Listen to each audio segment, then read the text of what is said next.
Tamil YouTube நேயர்களுக்கு எனது அன்பான வணக்கம். இன்றைக்கு காணொளியில் நாம் பார்க்க போகிறது திருஞான சம்பந்தர் அருளி செய்த முதல் திருமுறையில் உள்ள ஒரு பாடல், அதாவது மடையில் வாழை பாய அப்படிங்கிற ஒரு பாடலை நாம் பொருளோடு பார்க்க போகிறோம். இந்த பாடலை பார்க்கறதுக்கு முன்னாடி இந்த பாடல் எழுதப்பட்ட சூழல் அப்படிங்கிறதை நாம் பார்ப்போம்.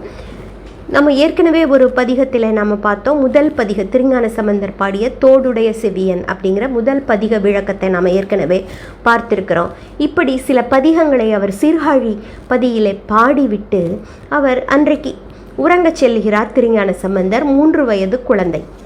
உறங்கி எழுந்தவுடனே அடுத்த நாள் கோவிலுக்கு சென்று தந்தை தாய் போல் நினைத்த அந்த சீர்காழி இறைவனை வணங்கிவிட்டு அப்பொழுது அவருடைய மனதிற்கு தோன்றுகிறது பக்கத்திலே உள்ள திருக்கோலக்கா அப்படிங்கிற ஊருக்கு சென்று அங்குள்ள இறைவனை வழிபட வேண்டும் என்று அவருடைய மனதுக்கு இறைவன் அருளால் தோன்றுகிறது.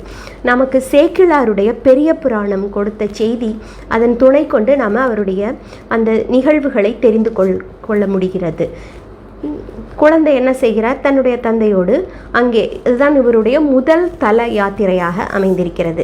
அதாவது சீர்காழி ஒவ்வொரு தல யாத்திரையின் பொழுதும் திருஞான சம்பந்தர் என்ன செய்கிறார் என்றால், சீர்காழியில் உள்ள இறைவனை வணங்கிவிட்டு தல யாத்திரை முடிந்தவுடனே திரும்பவும் இறைவனை வணங்குவது அவருடைய வழக்கமாக இருந்திருக்கிறது. திருக்கோலக்காவுக்கு செல்கிறார். அங்கே போய் இறைவன் மீது பாடலை பதிகத்தை பாடுகிறார். அதான் இந்த மடையில் வாழை பாய அப்படிங்கிற பதிகம். குழந்தை கை தட்டி மகிழ்ச்சியோடு இறைவன் மீது பாடலை பாடுகிறது. இதை பார்க்கிற இறைவனுக்கு மனம் உருகுகின்றது. குழந்தையின் கை நோகும் என்று அவர் குழந்தையின் கையிலே ஒரு பொன்னாலாகிய தாளம், நமச்சிவாய என்று பொறிக்கப்பட்ட தாளம் பொருந்தும்படி இறைவன் செய்கிறார். உடனே அந்த தாளத்தை பிடித்தவாறு குழந்தை தன்னுடைய தலைமேல் கைகளை கூப்பிக்கொண்டு வணங்கிவிட்டு திரும்ப அந்த பொற்றாளத்தால் அவர் தாளமிட்டு பாடுகிறார். அப்பொழுது பொன்னாலாகிய தாளத்தில் ஓசை வராது என்பதனால அம்மன் அதற்கு ஓசை கொடுக்கிறார். அப்படிங்கிறது தான் இந்த தலத்தின் புராணமாக இருக்கிறது. இந்த நிகழ்வுகள் நமக்கு பெரிய புராணத்தின் வாயிலாக தெரிய வருகின்றன. இந்த திருக்கோலக்கா அப்படிங்கிற இடத்தில் உள்ள இறைவனின் பெயர் சப்தபுரீஸ்வரர், தாளம் உடையார் அப்படிங்கிற பெயர். அம்மையின் பெயர் என்ன அப்படின்னா துவனி பிரதாம்பாள் அப்படிங்கிறதும் ஓசை கொடுத்த நாயகி அப்படிங்கிற பெயரும். இங்கே இவர் இறைவன் மீது பாடல் பாடிவிட்டு இவர் போன பிற்பாடு ஒரு காலத்திலே ஒரு பெண் தன்னுடைய ஊமை குழந்தைக்கு பேச்சு வரவில்லை என்று அங்கே போய் வேண்டிக் கொள்கிறாளாம். பிறகு அதற்கு பேச்சு வந்த பிறகு பொன்னாலாகிய தாளம் ஒன்று அங்கே சமர்ப்பிக்கிறாள். இந்த இடத்திலே வணங்குகிறவர்களுக்கு, அதாவது பேச்சு வராத குழந்தைகளுக்கும் சிறு குழந்தைகளுக்கும் இங்கே வேண்டிக் கொண்டால் அவர்களுக்கு பேச்சு வரும் அப்படிங்கிறது ஒரு வழக்கமாக இருக்கிறது. அதனால் இங்கே வேண்டிக் கொள்கிறார்கள். பொற்றாளத்திற்கு பதிலாக இங்கே தாளத்தை அம்மைக்கு சமர்ப்பிக்கிற வழக்கம் இருக்கிறது அப்படிங்கிறது தெரிய வருது. சரி, இந்த பாடலுக்கு கொடுக்கப்பட்ட தலைப்பு என்னென்னா திருக்கோலக்கா தக்கராகம். அதாவது இந்த பாடல் பாடப்பட்ட தமிழ் பண் என்ன அப்படின்னா தக்கராகம். தக்கராகம் அப்படிங்கிறது கர்நாடக இசையிலே காம்போஜி அல்லது காம்போதி என்று அழைக்கப்படுகிற ஒரு ராகத்தின் சாயல் உடையதாக கருதப்படுகிறது. இந்த காம்போதி அப்படிங்கிற ராகம் ஹரிகாம்போதி அப்படிங்கிற ஒரு மேளகர்த்தா ராகத்துடைய ஜன்ய ராகமாக கருதப்படுகிறது. மேளகர்த்தா ராகம் என்பது அடிப்படை ராகம், ஜன்ய ராகம் என்பது அதிலிருந்து பிறந்தது. இப்போது நாம் இந்த பாடலின் பொருளை பார்க்கலாம். இந்த பண்களை பற்றியும் அந்த ராகங்களை பற்றியும் சிறு சிறு செய்திகளை அறிந்து கொள்ளணும்னா தயவுசெய்து நீங்கள் டிஸ்கிரிப்ஷன் பாக்ஸில் பாருங்கள். இதில் கொடுக்க முடியாத விளக்கம் ஏதோனா அதில் நான் கொடுக்குறேன். இப்போது நம்ம பாடலின் பொருளுக்கு போகலாம். முதல் பாட்டு. மடையில் வாழைப்பாய மாதரார் குடையும் பொய்கை கோலக்கா உளான் சடையும் பிறையும் சாம்பல் பூச்சும் கீழ் உடையும் கொண்ட உருவமென்கொலோ. பொருளை பார்க்கலாம். மடையில் வாழைப்பாய. மடை என்பது எப்படின்னா, இப்போது ஆற்று நீர், நதி நீர், இதிலெல்லாம் நீர் ஓடும் பொழுது அதிலிருந்து சிறு சிறு வாய்க்கால்களை வெட்டி வயலுக்கு பாய்ச்சுவாங்க. அதை மடை அப்படின்னு சொல்லுவாங்க. அந்த மடையில் வாழைப்பாய, வாழை மீன் பாயும்படியாக இருக்கிறதா. மாதரார் குடையும் பொய்கை, அங்கே பெண்கள் எல்லோரும் குடைந்து நீராடுகிறார்கள். அப்படிப்பட்ட நீர்வளமுடைய பொய்கைகளை உடைய கோலக்கா அப்படிங்கிற இந்த ஊரிலே உளான் உள்ள இறைவன், வீற்றிருக்கின்ற இறைவன், இந்த திருக்கோலக்காவில் வீற்றிருக்கின்ற சிவபெருமான் எப்படி இருப்பான்னா ஜடையும், அவனுடைய ஜடாமுடியுடன், பிறையும், பிறைச்சந்திரனுடன், சாம்பல் பூச்சும் என்றால் உடல் முழுவதும் திருவெண்ணீற்று பூச்சி, கீழ் உடையும், கீழ் உடை அப்படின்னா கிழிந்த உடை, அதாவது கிழிக்கப்பட்ட கோவணம் போன்ற உடை அப்படிங்கிறது பொருள். கீழ் உடையும் கொண்ட உருவம் என்கொலோ, உருவம் எப்படிப்பட்டதோ எத்தகையதோ அப்படிங்கிறாரு. இங்கே இந்த உருவத்தை பற்றி அவர் சிந்திக்கிறார். எப்படின்னா ஜடை, இறைவனுடைய ஜடாமுடி அவருடைய ஆற்றலை குறிக்கிறது.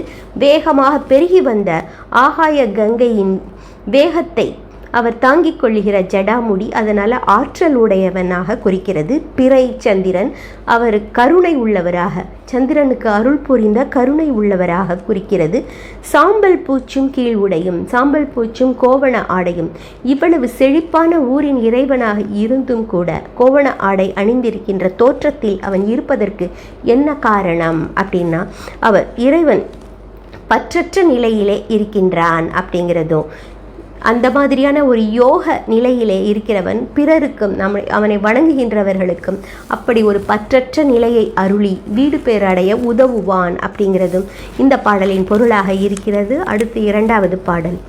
பெண்தான் பாகமாக பிறை சென்னி கொண்டான், கோலக்காவு கோயிலா கண்டான், பாதம் கையால் கூப்பவே உண்டான் நஞ்சை உலகம் உய்யவே. பெண்தான் பாகமாக, பெண்ணாகிய உமாதேவியை தன் உடலின் இடது பாகத்திலே ஒரு பாகமாக கொண்டவன். பிறை சென்னி கொண்டான், பிறைச்சந்திரனை தன்னுடைய தலையிலே சூடிக்கொண்டான். கோலக்காவு கோயிலில், கோலக்கா என்று சொல்லப்படுகிற இந்த கோவிலில் கண்டான் பாதம் கையால் கூப்பவே. இதை கோவிலாக கொண்டுவிட்டு அவனுடைய பாதத்தை எவர் கையால் தொழுகின்றார்களோ, இங்கே யாரை குறிக்கிறது என்றால் தேவர்கள் அவனுடைய பாதத்தை கையால் கூப்பி வணங்க உண்டான் நஞ்சை, இந்த உலகம் உய்வதற்காக நஞ்சை, விஷத்தை உட்கொண்டான் அப்படின்னு சொல்கிறாரு. அதாவது இறைவனுடைய கருணை, அவன் நஞ்சை எதற்காக உண்டான் அப்படின்னு சொல்ல, தேவர்கள் எல்லாம் அவனை கூப்பி வேண்டிக் கொள்ளவே இந்த உலகம் உய்ய நஞ்சை உண்டான் அப்படின்னு சொல்கிறாரு. அடுத்து மூன்றாவது பாட்டு.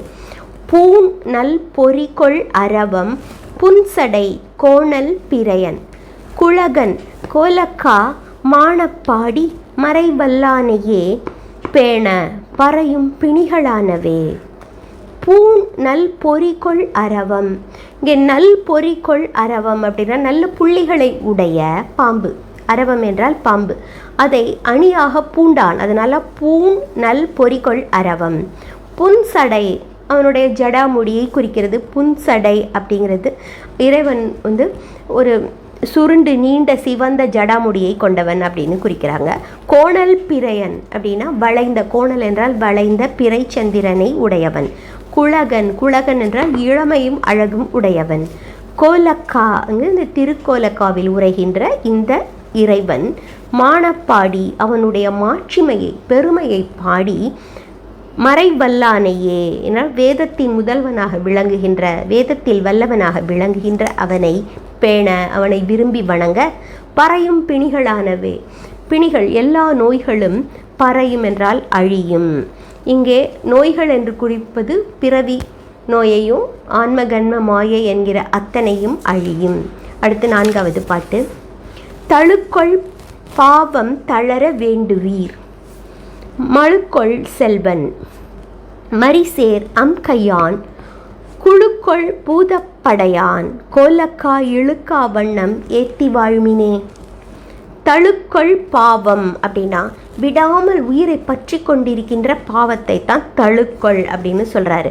அப்படிப்பட்ட பாவம், தீய வினைகள் நீங்க வேண்டுமானால் தளர வேண்டுவீர், அவை நீங்க வேண்டுவீர். யாரை? இந்த திருக்கோலக்கா இறைவனை வேண்டுவீர்களாக. மழுக்கொள் செல்வன், ஒரு கையில் மழுவை ஏந்தியவன், மழுப்படை ஏந்திய இறைவன். மரிசேர் அம்கையான், இன்னொரு கையில் மான்கன்றை ஏந்தி இருக்கின்றான். அதன் பொருள் என்ன? மழு அப்படிங்கிறது நம்முடைய ஆன்ம கன்ம மாயையை வெட்டி எறிவது, நம்முடைய பாவங்களை வெட்டி எறிய அவை மழுவை ஏந்தி கொண்டிருக்கின்றான் என்பது குறியீடு. இன்னொரு கையில் மான்கன்றை ஏந்தி கொண்டிருக்கிறான்றது கன்று மானானது துள்ளி துள்ளி குதித்து கொண்டே இருக்கும். அவ்வாறு ஜீவன்கள், உலகத்தில் உள்ள உயிர்கள் சஞ்சலம் மிக்க துள்ளி கொண்டிருக்கும். அவற்றை அமைதிப்படுத்தும்படியாக அந்த கோலத்தை அவன் குறியீடாக கொண்டிருக்கின்றான். அதனால் மான்கன்றை ஒரு கையில் கொண்டிருக்கின்றான். குழுக்கள் பூதப்படையான் அப்படின்னா குழுவாக விளங்குகின்ற பூதப்படைகள், அவனுடைய பூதப்படைகள் ஓடு கோலக்கா இழுக்கா வண்ணம். அந்த கோலக்கா அப்படிங்கிற திருக்கோலக்கா அப்படிங்கிற தலத்திலே இழுக்கா வண்ணம்னா இடைவிடாமல் தவறாமல் சென்று ஏத்தி வாழ்வினை அவனை போற்றி வாழுங்கள் அப்படிங்கிறாரு. அடுத்து 5வது பாடல். மயிலார் சாயல் மாது ஓர் பாகமா எயிலார் சாய எரித்த எந்தை என் குயிலார் சோலை கோலக்காவையே பயிலா நிற்க பறையும் பாவமே. மயிலார் சாயல் மாது, மயிலை போன்ற சாயலை உடைய மாது உமாதேவி, அவளை ஓர் பாகமா ஒரு பாகத்தில் கொண்டிருக்கின்றார். எயிலார் சாய எரித்த எந்தை, என் எந்தை, அதாவது எயில் என்பது இங்கே கோட்டை திரிபுரம். திரிபுரம் என்கிற அந்த 3 கோட்டைகளும் சாயும்படியாக அதை எரித்து அழித்த என்னுடைய எந்தை, என்னுடைய தந்தை போன்றவர். எந்தை என் அப்படிங்கிறது என் எந்தை அப்படின்னு எடுத்துக்கணும். குயிலார் சோலை, குயில்கள் கூவுகின்ற சோலையிலே, சோலைகள் நிறைந்த கோலக்காவையே திருக்கோலக்காவை தன்னுடைய இருப்பிடமாக கொண்ட இறைவனை பயிலா நிற்க. இங்கே பயிலா நிற்க அப்படிங்கிற பொருள் என்ன? மீண்டும் மீண்டும் அவனை தியானித்து வணங்கி நிற்க அப்படின்னு பொருள். பறையும் பாவமே, நம்முடைய பாவங்கள் எல்லாம் அழியும் அப்படிங்கிறாரு. அடுத்து 6வது பாட்டு. வெடிகொள் வினையை வீட்ட வேண்டுவீர் கடிகொள் கொன்றை கலந்த சென்னியான் கொடிகொள் விளவு ஆர் கோல காவுள் எம் அடிகள் பாதம் அடைந்து வாழ்மினே. வெடிகொள் வினையை வீட்ட வேண்டுவீர். வினைகள் வெடிகொள் அப்படிங்கிறது பொருள் என்னென்னா, அந்த விதைகள் எல்லாம் அதில் உள்ளே இருக்கின்ற அந்த விதைகள் வெடித்து சிதறி அதனால் என்ன ஆகும்? புதிய செடிகள் உண்டாகும். அதை போல் நம்முடைய வினைகள் அழியாது என்ன ஆகும்? மீண்டும் மீண்டும் செடியாக வளரும். அதாவது ஒரு பிறவியில் செய்த பாவங்கள் தொடர அடுத்த பிறவியை அனுபவிக்கிறோம். அந்த பிறவியை அனுபவிக்கும் பொழுது செய்கின்ற பாவங்களும் சேர்ந்து விடுகிறது. அதனால் மீண்டும் மீண்டும் அதை பிறக்கும்படி நேர்கிறது. அப்படிங்கிறதுனால வெடிகொள் வினையை, அப்படிப்பட்ட வினையை வீட்ட வேண்டுவீர், நீக்குவதற்காக அழியோடு அழிக்க வேண்டுவீர்களாக இருந்தால் கடிகொள் கொன்றை கலந்த சென்னியான், கடிகொள் என்ற மனம் நிறைந்த கொன்றை மலர்களை சூடிய சென்னியான், தலையை உடையவன், கொன்றை மலர் சூடிய முடியை உடையவன். கொடிகொள் விளவு, கொடிகொள்வுனா கொடியை ஏற்றி விழா கொண்டாடுகின்ற ஊராம். எது? விளவு ஆர் கோலக்காவுள், கோலக்கா திருக்கோலக்கா அப்படிங்கிற ஊரிலே எம் அடிகள், என்னுடைய அடிகளாகிய என்னுடைய இறைவனுடைய பாதம் அடைந்து வாழ்மினே, அவனுடைய பாதத்தை சேர்ந்து வாழுங்கள் அப்படிங்கிறாரு. அடுத்து 7வது பாட்டு. நிழலார் சோலை நீல வண்டி இனம் குழலார் பண்சை கோலக்காவுளான் களலால் மொய்த்த பாதம் கைகளால் தொழலார் பக்கல் துயரம் இல்லையே. நிழலார் சோலை, நிழல் நிறைந்த சோலைகள் நிறைந்த இடமாம் இந்த கோலக்கா திருக்கோலக்கா. நீல வண்டினம், நீல நிறத்திலே உள்ள வண்டுகளின் இனங்கள். குழலார் பண்சை, அப்படியே ரீங்கரிக்கிறது இல்லையா, அதனால் குழல் போல அவை ரீங்கரிக்கிறது, பண்ணை பாடுகின்ற அந்த பண்சை கோலக்கா திருக்கோலக்காவில் வீற்றிருக்கின்ற இறைவன். அவன் கழலால் மொய்த்த பாதம், அவன் கழலால் வீரக்கழலால் பொருந்திய பாதம், அவனுடைய பாதத்திலே வீரக்கழல் பொருந்தி இருக்கின்றது. அதனால் கழலால் மொய்த்த என்பது பொருந்திய என்கிற பொருளில் வருகிறது. கழலால் மொய்த்த பாதம் கைகளால் தொழலார், கைகளால் தொழுபவர்களுடைய பக்கல் பக்கத்திலே துயரம் இல்லையே, துயரம் துன்பமானது இல்லை அப்படின்னு சொல்கிறாரு. அடுத்து 8வது பாட்டு. இந்த 8வது பாட்டு எப்பொழுதுமே திருஞான சம்பந்தருடைய பாட்டில் ராவணனை குறித்து பாடுவார். இதை பலமுறை நான் சொல்லியிருக்கிறேன். ஏன், ராவணன் மிகப்பெரிய சிவபக்தன் என்பதால் அவனுக்கு இது கொடுக்கப்பட்ட ஒரு மதிப்பு. 8வது பாட்டை பார்க்கலாம். எரியார் கடல் சூழ் இலங்கை கோன் தனை முறியார் தடக்கை அடர்த்த மூர்த்தி தன் குறியார் பண்சை கோலக்காவையே நெறியால் தொழுவார் வினைகள் நீங்குமே. எரியார் கடல் சூழ் இலங்கை கோன் தரை. எரியார்னா அலைகள் எரிகின்ற, உயரமாக அலைகள் வந்து அப்படி எரிகின்ற கடல் சூழ்ந்த இலங்கையின் அரசனை முறியார் தடக்கை, அவனுடைய தடக்கை என்பது அவனுடைய பெரிய கைகளை, இங்கே தோள்களை குறிக்கிறது, அதை முறித்து அப்படின்னு பொருள். முறியார் தடக்கை அடர்த்த மூர்த்தி, அந்த கைகளை முறித்து அவனை அழுத்தி அவனுடைய ஆணவத்தை அடக்கினார். அடர்த்த மூர்த்தி தன் குறியார் பண்சை, அவரை குறித்து, அதாவது அவனை மனதில் குறியாக கொண்டு பண்சை பாடல்கள் பாட கோலக்காவையே, அப்படிப்பட்ட திருக்கோலக்காவிலே நெறியால் தொழுவார். அப்படின்னா அவனை தொழ வேண்டிய முறையில் தொழுபவர்கள், இல்லைனா நல்ல நெறியிலே தொழுபவர்கள், இல்லைனா நல்ல பாடல்களில் முறையானபடியாக பாடி தொழுபவர்கள். அதான் குறியார் பண்சை கோலக்காவையே நெறியால் தொழுவார் அப்படின்னு சொல்கிறாரு. வினைகள் நீங்குமே, அவர்களுடைய வினைகள் எல்லாம் அகலும் அப்படின்னு சொல்கிறாரு. அடுத்து 9வது பாட்டு. எப்பொழுதும் இந்த 9வது பாட்டில் அயனும் மாலும் பற்றி, அதாவது பிரம்மனையும் திருமாலையும் பற்றி பேசுவார் ஞானசம்பந்தர். இதில் என்ன சொல்கிறாருன்னு பார்க்கலாம். நாற்ற மலர் மேல் அயனும் நாகத்தின் ஆற்றல் அணைமேல் அவனும் காண்கிலா கூற்றம் உதைத்த குழகன் கோலக்கா ஏற்றன் பாதம் ஏத்தி வாழ்மினே. நாற்ற மலர் மேல் அயனும், நாற்றம் என்றால் மனம் நிறைந்த மலர், தாமரை மலர் மேல் வீற்றிருக்கின்ற பிரம்மனும் நாகத்தில் ஆற்றல் அணைமேலவனும், நாகம் பாம்பனை ஆதிசேஷன் மேல் பள்ளி கொண்ட அணைமேலவன் என்பது திருமால்.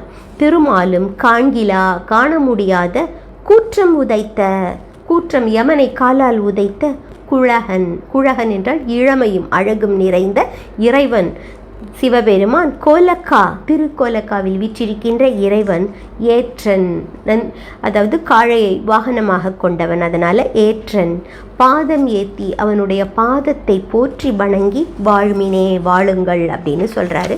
அடுத்து 10வது பாட்டு. 10வது பாட்டு எப்பொழுதும் பிற சமயத்தவர், அதாவது பௌத்தர்களையும் சமண சமயத்தவரையும் பற்றி பாடுவது அவருடைய வழக்கமாக இருக்கிறது. அதை பார்க்கலாம். பெற்ற மாசு பிறக்கும் சமணரும் உற்ற துவர்தோய் உருவிலாளரும் குற்ற நெறியார் கொள்ளார் கோலக்கா பற்றி பரவ பறையும் பாவமே. பொருளவன பெற்ற மாசு பிறக்கும் சமணரும் அப்படின்னா, பெற்ற மாசு ஏன்னா சமணர்களுடைய வழக்கம் என்னன்னா அவர்கள் குளிக்க மாட்டாங்க, அதாவது நீராட மாட்டார்கள். ஏனென்றால் நீராடுவதனால அவர்கள் உடலில் உள்ள கிருமிகள் அழியும் என்று அவர்கள் நினைத்து அதை செய்ய மாட்டார்கள். அதனால் அவர்கள் உடலிலே அழுக்குகள் அப்படியே இருக்கும். பெற்ற மாசு தோன்றி அப்படியே இருக்கும். பிறக்கும் சமணரும், அந்த அழுக்கோடு தோற்றம் தருகின்ற சமணர்களும். உற்ற துவர் நோய் உருவிலாளரும், இங்கே துவர் தோய் உருவிலாளரும், அதாவது துவராடை அணிந்த, உடல் முழுவதும் துவராடையால் மறைத்த பௌத்தர்களும். குற்ற நெறியார் கொள்ளார், அவர்களெல்லாம் தவறான வழியில், குற்ற நெறியார் தவறிய வழியிலே செல்கின்றவர்கள். அதனால் கொள்ளார், அவர்கள் இறைவனுடைய இந்த திருக்கோலக்காவில் உரைகின்ற இறைவனை பற்றி கொள்ள மாட்டார்கள். ஆனால் அதை பற்றி கொண்டவர்கள் கோலக்கா பற்றி பரவ, அந்த கோலக்கா இறைவனை பற்றி பாட பறையும் பாவமே, நம்முடைய பாவங்கள் எல்லாம் அழியும் அப்படின்னு சொல்கிறாரு. அடுத்து 11வது பாட்டு. இதுதான் இவருடைய பாடல் திருக்கடை காப்பு அப்படின்னு சொல்லப்படுவதற்கு காரணமான நிறைவு பாடலிலே அவர் இந்த பாடல்களை பாடுவதால் என்ன பலன் விளையும் அப்படின்னு திருஞான சம்பந்தர் சொல்கிறாரு. நலம் கொள் காழி ஞான சம்பந்தன் குலம் கொள் கோலக்கா உளானையே வலம் கொள் பாடல் வல்ல வாய்மையார் உலம் கொள் வினை போய் ஓங்கி வாழ்வரே. நலம் கொள் காழி அப்படின்னு சொன்னால், காழி அப்படிங்கிறது சீர்காழி தலம், அதாவது இயற்கை வளம் பொருந்திய சீர்காழி தலம். அந்த தலத்திலே இருக்கின்ற ஞான சம்பந்தன், திருஞான சம்பந்தன் தன்னை குறிக்கிறாரு. குலம் கொள் கோலக்காவுளானையே, குலம் கொள் அப்படின்னா நல்ல குலத்திலே நிறைந்தவனை போன்ற பண்பாளனாகிய இறைவன். குலம் கொள் கோலக்காவுளான், அந்த திருக்கோலக்காவில் இருக்கின்ற பண்பாளனாகிய இறைவனை வலம் கொள் பாடல் வல்ல வாய்மையார். வலம் கொள் அப்படின்னா அவனுடைய திருவருளினாலே வல்லமை பெற்ற பாடல்கள். வலம் கொள் பாடல் வல்ல வாய்மையார், அந்த பாடலை பாடுகின்றவர்கள். உலம் கொள் வினை போய், உலம் என்றால் மலை போன்ற அவர்களுடைய வினையானது மறைந்து ஓங்கி வாழ்வரே அவர்கள் உயர்வாக வாழ்வார்கள் அப்படின்னு திருஞான சம்பந்தர் சொல்கிறாரு. ஆக நாம் திருஞான சம்பந்தர் பாடிய முதல் தல யாத்திரை செய்த தலமான திருக்கோலக்கா பற்றி பாடிய பதிகத்தை, மடையில் வாழைப்பாய அப்படிங்கிற பதிகத்தை இன்றைக்கு அதன் பொருளை பார்த்தோம்.